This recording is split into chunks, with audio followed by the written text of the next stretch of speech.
খিচুড়ি দেখতেছো 1 2 3 4 5 6 7 8 9 10 টুকরা গোস দিয়া 150 টাকা খিচুড়িটা। আরে নলিটা আমি চাই লইছি, কইছি ভাই আমি তো নলি প্রেমিক মানুষ, তো আমার একটা নলি দেন খাই। এটা খিচুড়ি সবসময় পাইবা না, যদি ডেকে থাকে তাহলে চাল লিবা। আর খিচুড়িটা খাই আমি জানাইতাছি জিনিসটা কেমন লাগে। বিসমিল্লাহ। খিচুড়ি স্বাদ আছে। অনেকে কমপ্লেন করে আমি নাকি চাবাই খাই না, গিল্লা খাই। আসলে চাবাই, আমার মুখ বড় তো দেখা যায় না। খিচুড়ি কেমন লাগলো? এর আগে ফরিদপুরকে একটা খিচুড়ি গেছিলাম ভাইরাল, সেম ওই খিচুড়িটার মতোই, কিন্তু ওইটার তুলনায় এটা গুছ 2 টুকরা বেশি। খিচুড়িটা স্বাদ খুবই ভালো লাগলো।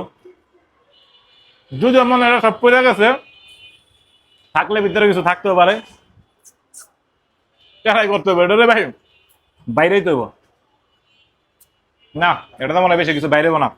যাই হোক, তোমরা যারা যারা ভিডিওটা দেখছো, কিংবা আমার ভিডিও দেখো, লাইক কমেন্টস এবং শেয়ার করো।